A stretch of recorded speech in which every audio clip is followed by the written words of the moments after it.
ito mga idol, oh. So kung mapapasin nyo po, Platino model, oh. Model, nagumpisa itong mga ganitong palong, 97 hanggang 2000. So 2001, halos meron pa. Alright po.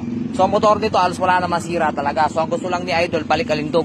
So lilinisin, check kung may tama o hindi. So dahil nabuksan niya, papalitan siya ng clutch lining, clutch damper, mga oil seal, piston ring, valve seal, okay? So pakita ko sa inyo, napakaganda po ng mga transmission. Iba talaga, ang motor kung kailan nagiging old model, lalo na sa TMX 155, mas lalong tumitibay ang mga pyesa at gumaganda yung gear, okay? In short po, mas quality. Alright, oh, so tignan nyo naman mga idol, oh. Okay? So tignan nyo naman first gear, oh, buhay na buhay, oh. Okay, so ito yung first gear, main axle.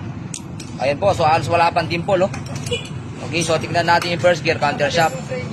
Oh, napakasariwa, oh. Okay, so check natin lahat. Sa first gear, counter shaft, sariwa. Second gear, sariwa. So third gear, sariwa, oh.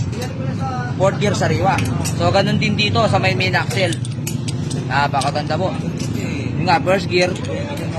Second gear, oh, panalo, oh. Third gear, panalo. Okay.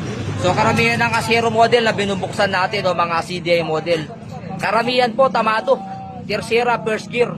Okay, yung iba pa nga halos lahat nito. Pero ito quality, okay. So yan po, so patunay ang TMX 155 kung kailan old model, mas matibay.